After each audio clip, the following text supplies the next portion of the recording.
PDF है त को पीडीएफ पीडीएफमा पुऱ्याउनु न भइरहेछ लागिरहेछ एकदमै फोनमा पुऱ्याइरहेछ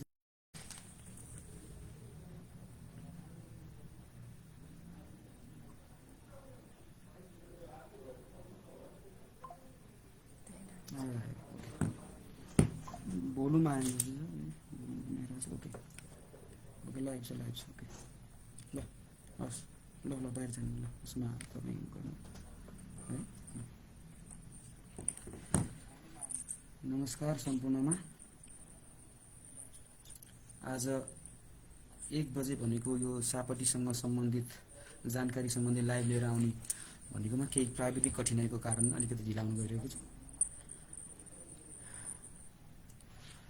आजको यस प्रस्तुतिकरणमा चाहिँ आज चाहिँ हामी सापटीसँग सम्बन्धित सुविधा सामाजिक सुरक्षा कोषले उपलब्ध गराउने सामाजिक सुरक्षा कोषबाट प्राप्त हुने सामाजिक यो सापटी सुविधा सम्बन्धी चाहिँ हामी केही जानकारीहरू प्रस्तुत हुने किसिमले चाहिँ हामी उपलब्ध भएका छौँ आजको यस प्रस्तुतिकरणमा चाहिँ सामाजिक सुरक्षा कोषले प्रदान गर्ने सावधि सुविधा र त्यसका मार्गदर्शनमा केसँग सम्बन्धित छ त्यसमा आधारित रहेर हामी कुराकानी गर्नेछौँ यसमा विशेष गरी विशेष सापटी र शैक्षिक सापटी र घर सापटीको सम्पूर्ण विवरण र यसमा के योग्यताहरू चाहिन्छ र विभिन्न प्रक्रियाहरू के हुन सक्छन् सापटी लिनको लागि कुनै पनि योगदानकर्ताले त्यसको बारेमा हामी संक्षिप्त रूपमा जानकारी गराउने प्रयत्न गर्नेछौँ र यो चाहिँ एउटा योगदानकर्ताहरूको लागि चाहिँ तयार पारेको स्पष्ट उहाँहरूले चाहिँ सापटी लिँदाखेरि के को प्रक्रिया हुन्छ के को लागि पाइन्छ कति सीमा पाइन्छ प्रक्रिया के छ भन्नेसँग सम्बन्धित चाहिँ एउटा गाइड हामीले तयार गरेका छौँ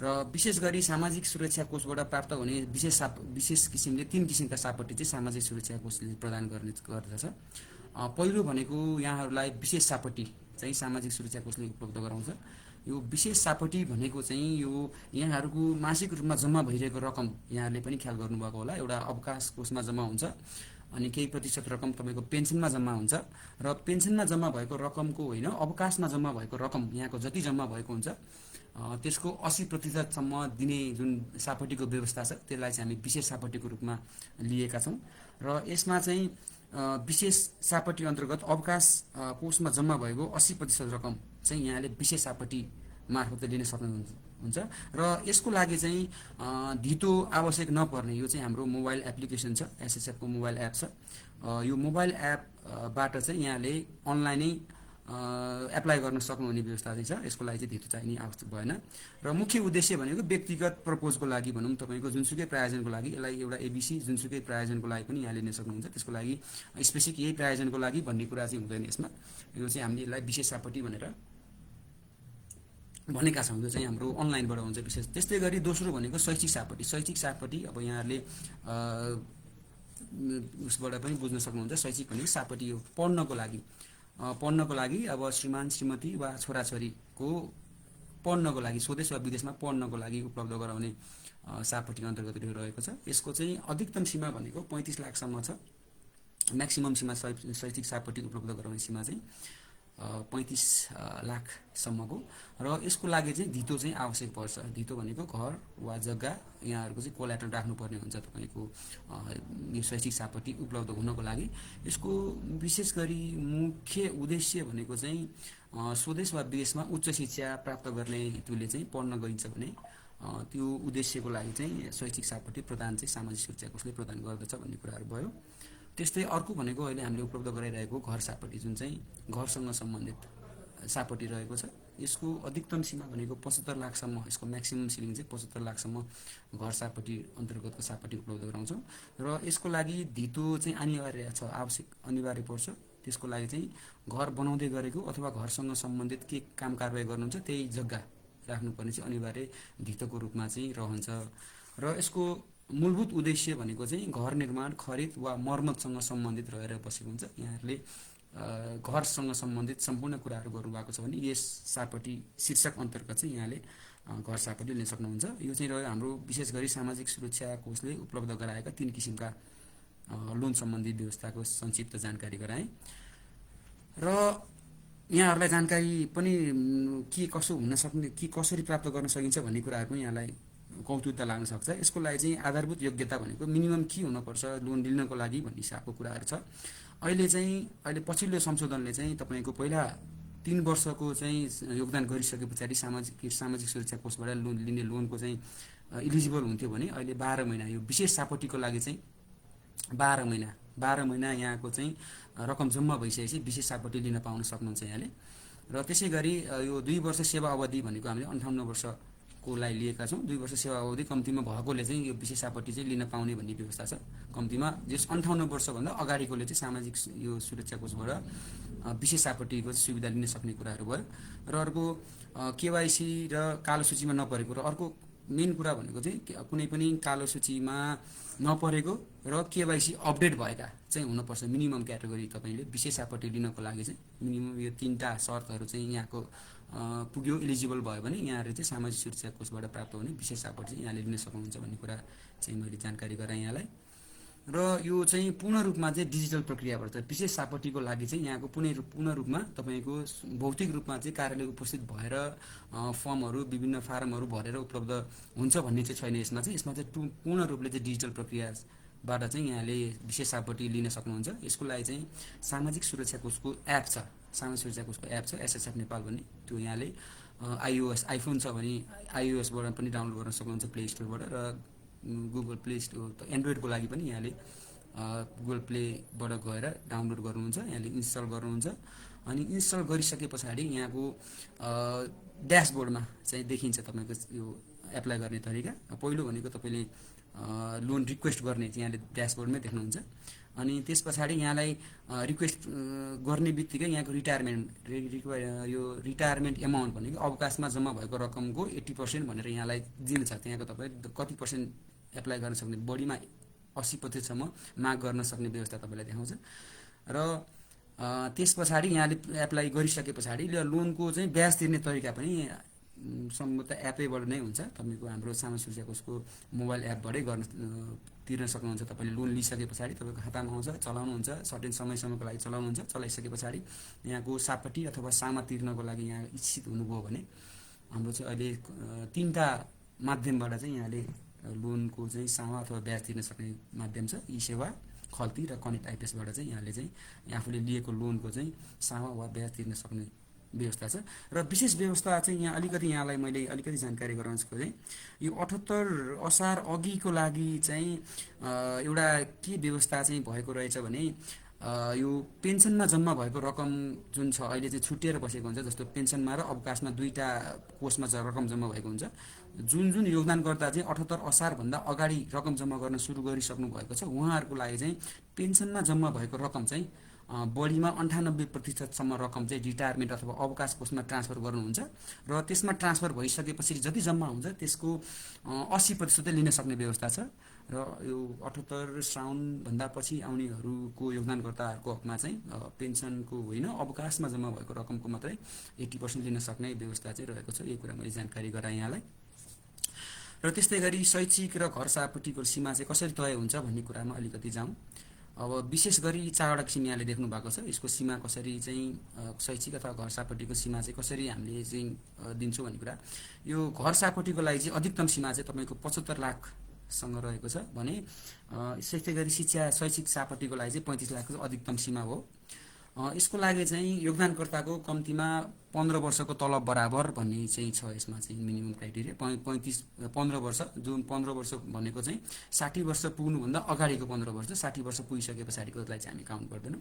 र अर्को भनेको 60 वर्ष, अब यदि 15 वर्ष नपुगेको अवस्था, 15 वर्ष चाहिँ पुग्दैन 60 वर्ष हुनको लागि, त्यो अवस्था छ भने 60 वर्ष पुग्न कति अवधि छ त्यही अवधिको तलबलाई आधार मानेर चाहिँ लोन व्यवस्था गर्ने कुराहरू भयो। र त्यस्तै गरी वास्तविक खर्चसँग पनि रहेको हुन्छ। तपाईँको घर निर्माण गर्दा खर्च कति हुन्छ यहाँलाई चाहिँ इस्टिमेट बनाउनको लागि हामीले गरेका हुन्छ। इस्टिमेट कति तपाईँको नक्सा पास गरिसके पछाडि कति इस्टिमेट हजुरले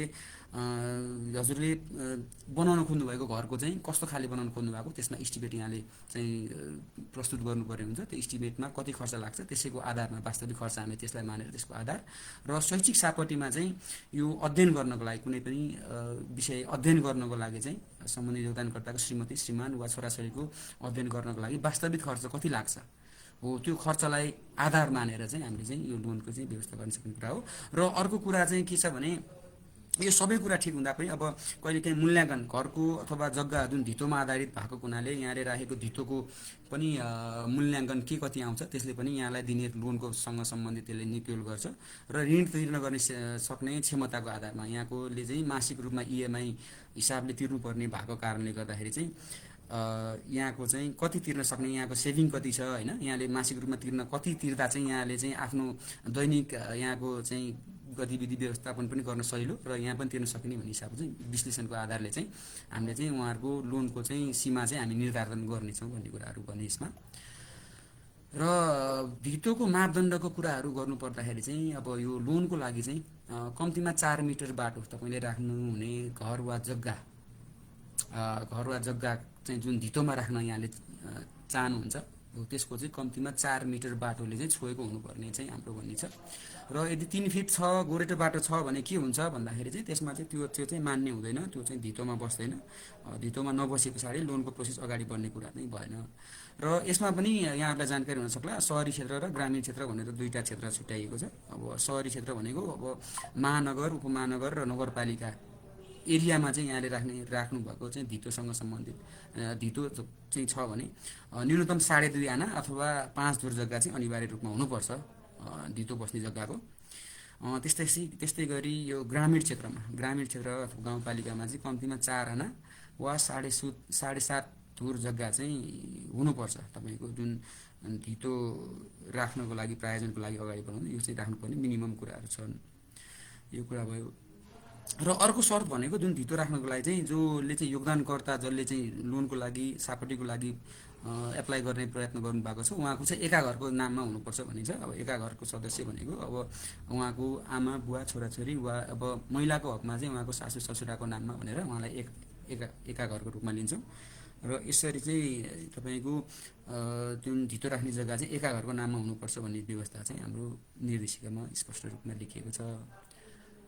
र यो शैक्षिक सापटीको उद्देश्यका कुराहरू गर्नुपर्दाखेरि चाहिँ योगदानकर्ता मैले अघि पनि भने योगदानकर्ता स्वयं आफै पढ्नको लागि पनि उसले त्यो शैक्षिक सापटी चाहिँ उसले लिनको लागि प्रयत्न गर्न सक्छ। र त्यस्तै गरी उसको पति वा पत्नीको लागि भनौँ स्पाउसको लागि पढ्नको लागि र त्यस्तै गरी छोराछोरीको उच्च शिक्षाको लागि भनेर चाहिँ शैक्षिक सापटीको लागि चाहिँ प्रयास गर्न सक्छ उसले। र त्यसै गरी स्वदेश वा विदेशको लागि यसमा चाहिँ स्वदेशमा मात्र भन्ने पनि होइन, स्वदेश वा विदेशमा उच्च शिक्षाको लागि चाहिँ यो सापटी चाहिँ लिन सक्ने व्यवस्था छ। त्यस्तै यो शैक्षिक सापटीसँग सम्बन्धित रह्यो भने अब घर सापटीको लागि चाहिँ अब यहाँहरूले नयाँ घर निर्माण गर्न खोज्दै हुनुहुन्छ भने त्यसको लागि पनि सामाजिक सुरक्षा कोषले चाहिँ घर सापटी अन्तर्गत नयाँ घर बनाउनको लागि उपलब्ध गरायो। त्यसै गरी नयाँ घर वा जग्गासँग किन्नको लागि भनौँ घर जग्गा यहाँले बनाउँदैन अब बनिसकेको घर चाहिँ किन्नको लागि चाहिँ यहाँले प्रयत्न गर्दै हुनुहुन्छ भने त्यसको लागि पनि सामाजिक सुरक्षा कोषले चाहिँ लोन उपलब्ध गराउने भयो। त्यस्तै यहाँको घर बनिसकेको छ अथवा यहाँले नक्सा पास गरेर सर्टेन 2-3 तला कति तलाको लागि चाहिँ यहाँले नक्सा पास गरिसक्नु भएको छ तर आधा बनाएर बस्नुभएको छ भने तला थप्नको लागि अथवा मर्मत गर्नको लागि भनेर पनि यो घर सापटी अन्तर्गत लिन सक्नुहुन्छ।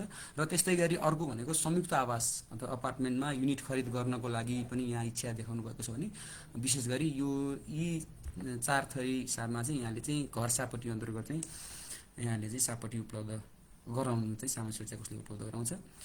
र यो सापटी उपयोगको समय रेखा र शुल्कको कुराहरू गर्नुपर्दाखेरि चाहिँ अब सबभन्दा पहिला यहाँले एप्लाई गर्नुहुन्छ होइन, एप्लाई गरिसकेपछि हाम्रो अब तपाईँको अघि कुराहरू गरेँ अब धितो बस्ने खाले के कसो छ बस्नेवाला हो कि होइन जस्तो हामीले मिनिमम मापदण्डको कुरा गऱ्यौँ एका घरको नाममा छ कि छैन लगायतका कुराहरू र सँगसँगै बाटोको कुरा पनि हामी निर्देश गर्छौँ। बाटोको कुरा गर्नुपर्दाखेरि फिल्ड मा पनि बाटो देखिनु पर्यो र तपाईँको नक्सामा पनि बाटो देखिनु पर्यो। त्यो सबै भइसके पछाडि मात्र एक स्टेप अगाडि बढ्छ।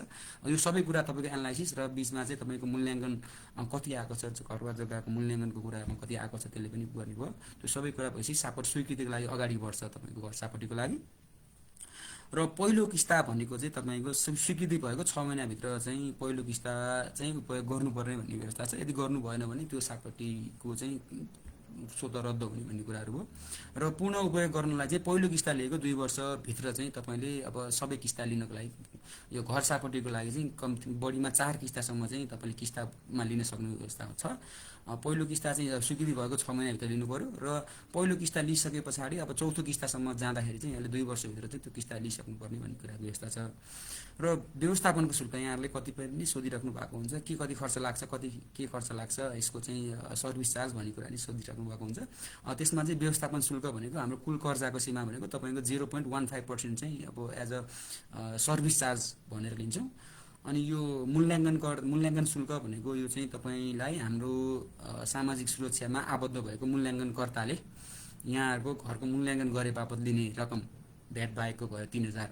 पहिलोचोटि मूल्याङ्कन गर्दाखेरि घर वा जग्गाको मूल्याङ्कन गर्दाखेरि हामीसँग भएको भ्यालुएटरहरू यहाँको घर जग्गाको भ्यालुएसन गर्दाखेरि लिने रकम भयो। र त्यसपछि किस्तासँग सम्बन्धित छ भने पहिलोचोटि 3000 लिनुहुन्छ, 3000 प्लस भ्याट। र दोस्रो पनि अब घरको केसमा चाहिँ दोस्रो किस्ताको लागि हो भने प्रत्येकचोटि जाँदाखेरि 1000 प्लस भ्याटको हिसाबले चाहिँ लिनुहुन्छ। अब काठमाडौँ उपत्यका भनेर चाहिँ लिनको लागि काठमाडौँ, ललितपुर, भक्तपुरलाई चाहिँ अब त्यही नै मानेको हुनाले, किनभने काठमाडौँ, ललितपुर, भक्तपुरलाई एउटै उपत्यका मानेको हुनाले चाहिँ थप त्योभन्दा बाहिर काठमाडौँ, ललितपुर, भक्तपुरमा चाहिँ 1000 नै हुने भयो। त्योभन्दा बाहिर चाहिँ थप 1000, यदि त्योभन्दा उहाँको सीमा क्षेत्रभन्दा बाहिर भयो भने थप 1000 लिने भन्ने व्यवस्था चाहिँ यस सापट्टिमा चाहिँ व्यवस्था गरिएको छ। र आवश्यक कागजातको लागि भन्ने कुराहरू छ। अब आवश्यक कागजात त पक्कै पनि पर्छ। यहाँले अब लोन लिनको लागि चाहिँ अब जसरी अब यो व्यक्तिगत तथा पारिवारिक विवरणहरू पनि यहाँले उपलब्ध गराउनु पर्ने हुन्छ फर्म भर्दाखेरि यो विशेष सापट्टिको लागि। पहिलोको नागरिकताहरू भइहाल्यो। नागरिकता सबै एकाहरूको सदस्यको नागरिकता यहाँले उपलब्ध गराउनु पर्छ। अब सामाजिक सुरक्षा कोषले उपलब्ध गराएको परिचय पत्र कार्ड भइहाल्यो, सामाजिक सुरक्षा कोषको आइडी कार्ड भइहाल्यो। यदि अब विवाहित हुनुहुन्छ भने विवाह दर्तासँग सम्बन्धित भयो। पारिवारिक विवरणको सक्कल पत्र यहाँहरूसँग सम्बन्धित अब नाता प्रमाणितका छ लगायतका व्यक्तिगत तथा पारिवारिक तपाईँको जसले लोन लिइरहनु भएको छ अथवा एका घरको नाममा छ भने पनि एका घर कसको नाममा छ एका घरको नाता प्रमाणितको हुनु पर्यो लगायतका डकुमेन्टहरू चाहिने कुराहरू भयो। त्यो अब मिनिममको कुराहरू भयो। र त्यो सँगसँगै व्यक्तिगत तथा पारिवारिक विवरण सँगसँगै अर्को भनेको रोजगार तथा आयसँग सम्बन्धित यहाँले चाहिँ यहाँको चाहिँ रोजगार र आयसँग सम्बन्धित चाहिँ सम्बन्धित रोजगारदाताले चाहिँ एउटा हाम्रो अनुसूची 1 अन्तर्गतको फारम छ त्यो पनि भरेर पठाइदिनुहुन्छ। यसमा चाहिँ खास के हेर्छौँ भने तपाईँको इन्कम कति गर्नुभएको छ, कहिलेदेखि तपाईँ जागिरमा लाग्नु भएको छ, तपाईँ कहिलेसम्म जागिरमा लाग्न सक्नुहुन्छ भन्ने कुराहरू पनि भयो। र त्यो सँगसँगै यहाँको चाहिँ पछिल्लो 1 वर्षको चाहिँ ब्याङ्क स्टेटमेन्ट यहाँको जहाँ तलब जुन ब्याङ्कमा आउँछ त्यो ब्याङ्कको चाहिँ स्टेटमेन्ट भनौँ 1 वर्षको स्टेटमेन्ट चाहिँ त्यो उपलब्ध गराउनु पर्ने हुन्छ। र त्यो सँगसँगै अर्को भनेको घर जग्गा जुन यहाँले घर जग्गा राख्नुहुन्छ धितोको रूपमा राख्नुहुन्छ विभिन्न लोन प्रायोजनको लागि, त्यसको लागि चाहिँ लाल पूर्जा चाहियो। त्यो तपाईँको चाहिँ जग्गा धनी पूर्जा भन्छ, जग्गा धनी पूर्जा। अनि यो चाहिँ जग्गा कसरी प्राप्त भयो त्यसको स्वामित्वको लिखत, जस्तो यो अंशबन्डाबाट प्राप्त भयो भने त्यसको लिखत हुन्छ, किन्नु भएको राजीनामा पास भए पनि त्यसको स्वामित्वको लिखत हुन्छ, त्यो लगायतको तपाईँमा कसरी स्वामित्व प्राप्त भयो त्यसको लिखत हुन्छ। र नापी नक्सा भन्ने कुरा भयो, नापी कार्यालयबाट चाहिँ यहाँले चाहिँ नक्सा पनि उपलब्ध गराउनु पर्ने हुन्छ। र अहिले कम्प्युटर नक्सा भन्छ, अहिले सबै कम्प्युटर डिजिटलाइज भइसकेको अवस्थामा चाहिँ कम्प्युटर नक्सा यहाँले उपलब्ध गराउनुपर्छ। त्यस्तै 4 किल्ला सम्बन्धित वडाबाट चाहिँ 4 किल्ला प्रमाणितको पत्र ल्याउनु पर्यो। र कम्तीमा 4 वर्ष पछिल्लो अथवा पछिल्लो चाहिँ यहाँले चाहिँ कर पोत तिरेको जुन रकम तिरिन्छ त्यो पोत तिरेको रकम चाहिँ यहाँले के रकम तिरेको चाहिँ त्यसको चाहिँ रसिद चाहिँ आवश्यक पर्छ। लगभग मिनिमम कुराहरूको के कागज चाहिन्छ भन्ने कुराहरूमा समग्र मैले हिसाबमा संक्षिप्तमा यहाँलाई बताएँ। यो अब विशेष प्रायोजनको लागि थप कागजहरू चाहिँ अब हुनसक्छ। अब कतिपय बेलामा अब बाटो चाहिँ यदि स्पष्ट हुने गरी त घरबाट स्पष्ट हुने गरी घर बनाउन दिएको चाहिँ स्वीकृति पत्र पनि हुन्छ तपाईँको भनेको यो स्वीकृति पत्र हुन्छ। तपाईँले नक्सा पास गरिसक्नुभयो भने यो घर बनाउनको लागि दिएको हुन्छ स्वीकृति चाहिँ सम्बन्धित पालिका अथवा नगरपालिका महानगरपालिका अथवा के छ तपाईँको स्थानीय पालिकासँग चाहिँ यो घर बनाउन एउटा स्वीकृति लिनुपर्ने हुन्छ। घर बनाउनुभन्दा अगाडि अब यसको स्वीकृति पत्र पनि हुने भयो। अनि घरको नक्साको प्रमाणित प्रतिलिपि भयो। र अरू निर्माण सम्पन्न अथवा तपाईँको निर्माण सम्पन्न अथवा आंशिक सम्पन्नको भनेको जस्तो तल थप्नेहरूको यसमा चाहिँ यहाँले चाहिँ आंशिक सम्पन्न गरिसकेको लगायतको कुराहरू हुन्छ र यो निर्माण सम्पन्न चाहिँ तपाईँ किस्तामा गरिरहनु भएको छ अन्तिम किस्ता लिनको लागि घर बनाउँदै गर्नुभएको छ अन्तिम किस्ता लिनको लागि चाहिँ यहाँले चाहिँ यो निर्माण सम्पन्न पनि बुझाउनु पर्ने हुन्छ अन्तिम किस्ता लिनको लागि भन्ने कुराहरू भयो र यदि घर जग्गासँगै खरिद गर्ने केसमा चाहिँ खरिदकर्ता र विक्रेता जो किन्ने र बेच्ने बिचको चाहिँ बैना कागजहरूसँग सम्बन्धित होइन अब त्यो पनि आवश्यक पर्यो अनि अब यो शैक्षिक सापटीको हकमा चाहिँ अब सम्बन्धित कलेज क्याम्पस युनिभर्सिटी के हुन्छ उसले चाहिँ प्रदान गरेको अफर लेटर पनि चाहियो त्यो पनि चाहियो यो शैक्षिक सापटीको हकमा कुरा भयो अनि त्यो कोर्स केसँग सम्बन्धित छ त्यो कोर्स चाहिँ पुरा गर्न कति खर्च विवरण लाग्छ सम्बन्धित कलेज अथवा युनिभर्सिटी क्याम्पसले उपलब्ध गराउँछ त्यो पनि चाहियो अनि त्योभन्दा पछिको एसई र प्लस टूको सर्टिफिकेट र क्यारेक्टर सर्टिफिकेट र सर्टिफिकेटका कुरा पनि अब मिनिमम चाहिने कुरा भइहाल्यो र वैदेशिक शिक्षाको लागि यदि विदेशमा गएर अध्ययन गर्नको लागि चाहिँ शैक्षिक सापटी माग गर्नुभएको छ भने विदेशको लागि चाहिँ कम्तीमा पासपोर्ट र भिसा लागेको कपी चाहिँ अनिवार्य हुनुपर्छ भिसा लागेको चाहिँ कपी हुनुपर्छ यो चाहिँ अनिवार्य छ अनि अब यो नो अब्जेक्सन लेटर चाहिँ वैदेशिकको लागि चाहिँ यो शैक्षिकको लागि जानको लागि चाहिँ अब यो शिक्षा मन्त्रालयको नो अब्जेक्सन लेटर पनि यो एउटा मिनिमम चाहिने डकुमेन्टको रूपमा हामीले राखेका छौँ भन्ने कुराहरू भयो र यिनै कुराहरू छन् अब यसमा अलिकति मैले प्रश्न अलिकति गर्न खोजेँ भने घर निर्माण गर्ने क्रममा चाहिँ तपाईँको घर यदि नयाँ निर्माण गर्दै हुनुहुन्छ भने कम्तीमा चाहिँ डिपिसीसम्म त्यो प्लिन्थ लेभल भन्छन् यो खाल्टो खनेर माथि पिल्लर हाल्लासम्मको समय हुनु पर्यो जस्तो वैदेशिक शिक्षाको लागि जानको लागि चाहिँ भिसा लाग्यो भने जस्तै भिसा अनिवार्य हुनुपर्छ भने जस्तै यो नयाँ घर बनाउनको लागि कम्तीमा चाहिँ यो चाहिँ डिपिसी लेभलसम्मको चाहिँ भइसकेको हुनुपर्छ भन्ने कुरा मैले यहाँ पनि अलिकति छुटेको रहेछ यही कुराहरू चाहिँ छ यहाँको चाहिँ समग्र रूपमा हामीले अब कतिको यहाँलाई प्रश्न पार्न सकेन यो संक्षिप्त कुराहरू यहाँ जानकारी गरायौँ र धेरैजसो यो चाहिँ साझा प्रश्नहरू हाम्रो हिजो पोस्ट गरेको हाम्रो पोस्टहरूमा चाहिँ अब सामान्य केहीहरू क्वेसनहरू आएको छ त्यसलाई चाहिँ मैले समेट्ने प्रयास गरेको छु होइन अब यो वैदेशिक रोजगार र सापटीको कुराहरूमा पनि धेरै जसो चाहिँ वैदेशिक रोजगारमा गएका योगदानकर्ताहरू पनि हामीसँग धेरै हुनुहुन्छ उहाँहरूले चाहिँ भनिराख्नुपर्ने उहाँहरूले सोधिराख्नु भएको क्वेसन पनि छ अब के वैदेशिक रोजगारमा गएकाले चाहिँ शैक्षिक र घर सापटी पाउँछ भन्ने कुराहरू पनि धेरै आइरहेको अवस्थामा चाहिँ अहिले चाहिँ के छ भने यो हाल चाहिँ यो व्यवस्थापन चाहिँ यो चाहिँ व्यवस्था चाहिँ घर र सापटी चाहिँ धितो मूल्याङ्कन र भौतिक उपस्थितिमा त्यो प्रक्रिया अथवा मापदण्ड पुरा गर्नुपर्ने भएको कारणले अब जो वैदेशिक रोजगारको लागि बाहिर जानु भएको हुन्छ उहाँकै नाममा होला उहाँको एकाघरको नाममा होला एप्लिकेन्ट त बाहिर हुनुभयो त्यो हिसाबले चाहिँ अहिले अब स्वदेशमा रहेकोलाई चाहिँ स्थानीय तहको सिफारिसमा आधारित छ यदि उहाँ पनि अब वैदेशिक रोजगारमा हुनुहुन्छ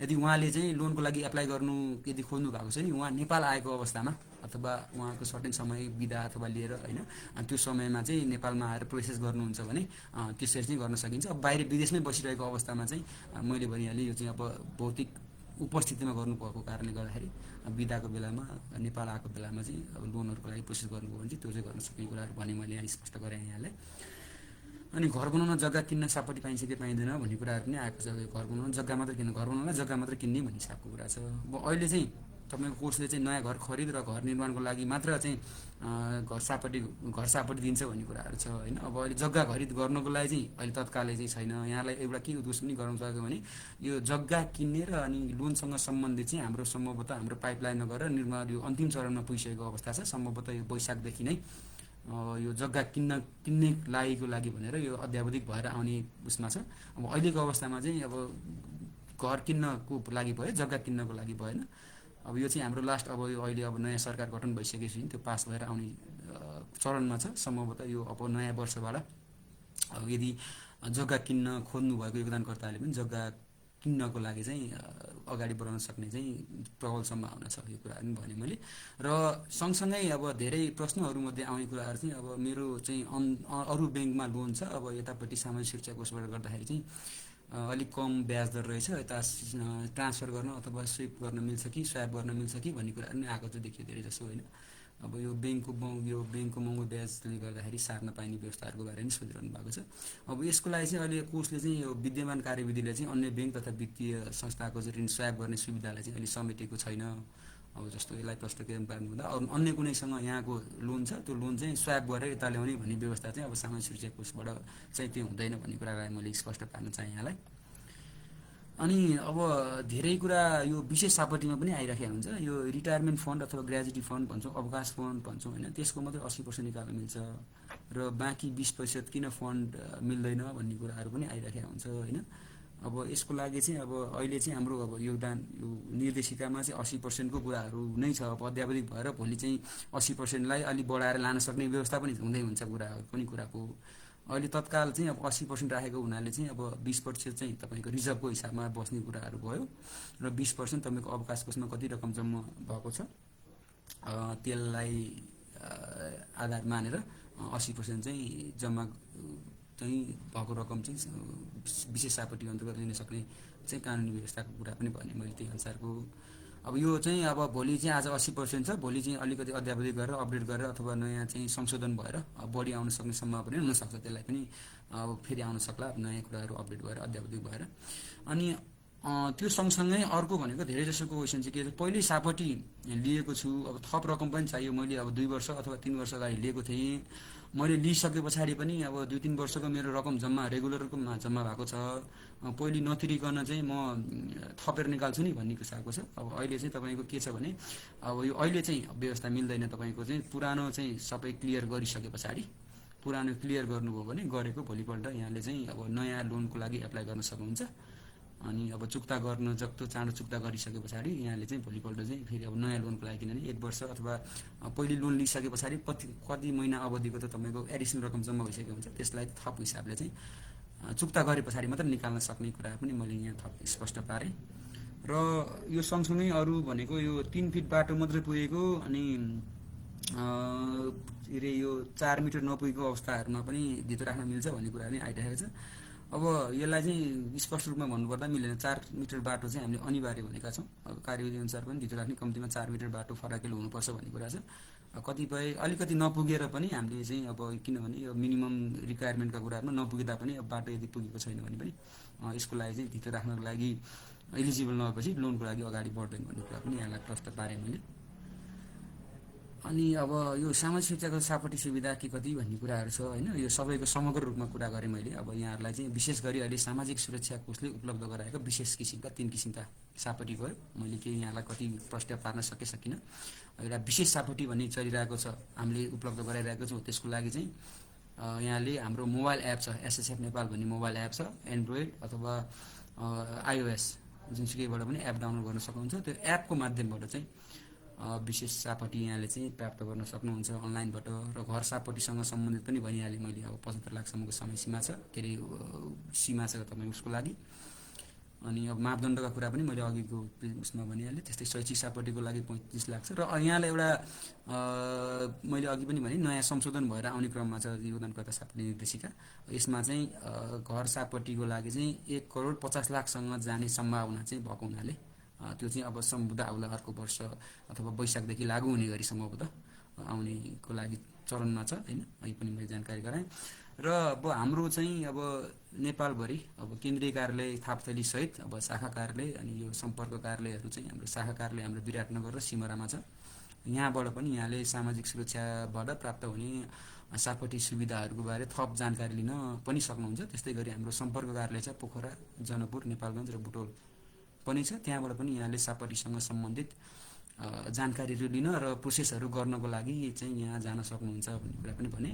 र अन्य अवस्था अब योभन्दा अब यदि मैले कलेक्सन गरेकोमा चाहिँ समेटिएन भने हाम्रो 1116 पनि टोल फ्री नम्बर छ 1116। यहाँले जुनसुकै समय पनि लोनसँग सम्बन्धित केही यहाँको जिज्ञासा छ अथवा केही जान्न चाहनुहुन्छ भने 1116 नम्बर छ।